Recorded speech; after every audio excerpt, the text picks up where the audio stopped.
So, okay, real quickly, we have 6 minutes, 5 now, to cover chapter 13. The most described bad guy in the Bible.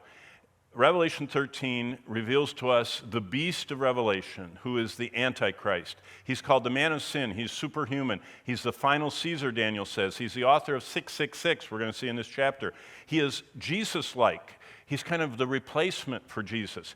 He's a global leader. Daniel tells us that. He's a peacemaker. Daniel tells us that. He's the first one that gets the Arab-Israeli conflict settled.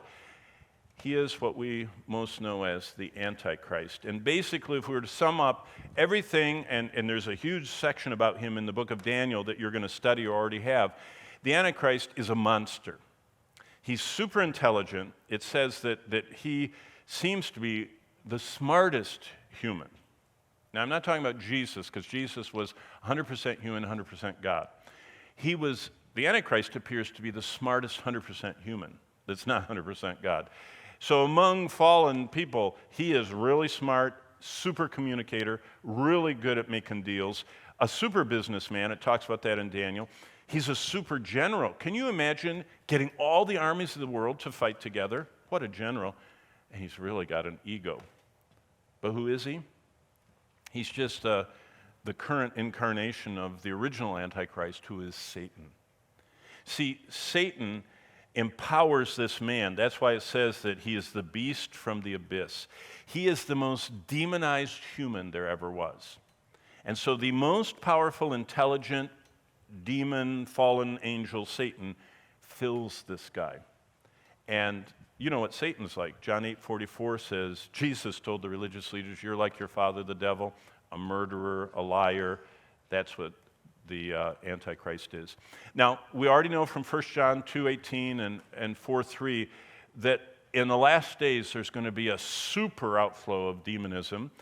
In the final days, most people, we already know, John tells us in 1 John, will be led away by the lie.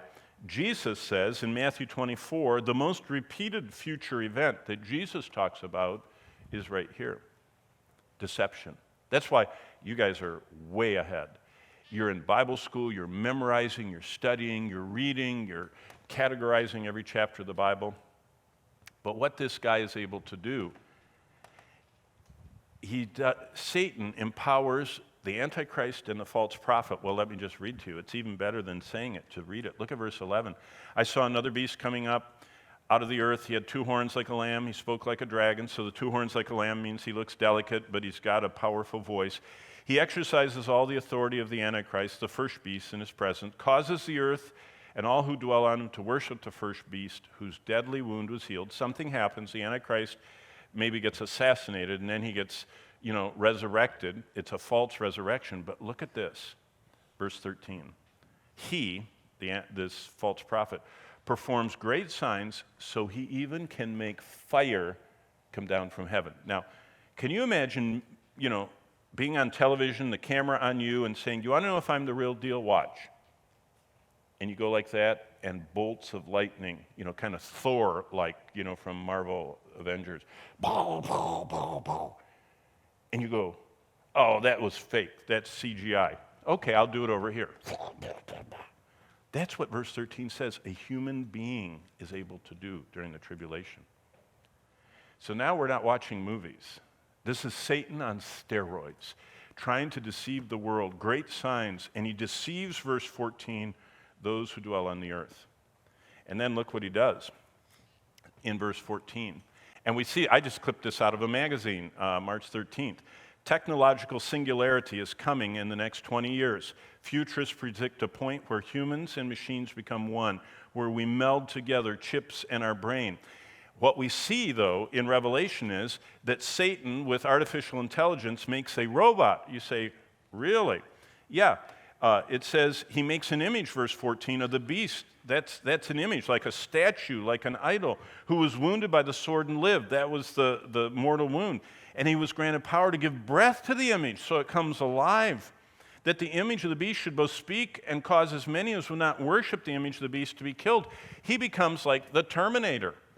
And he's doing what Satan says. So how do you escape the mark of the beast? Any thinking person that reads this, they go, boy, that scares me. Well, We know the only way to escape the mark of the beast is to be signed by God. That's why the gospel is given. And that's why regeneration and forgiveness and justification and reconciliation are so important.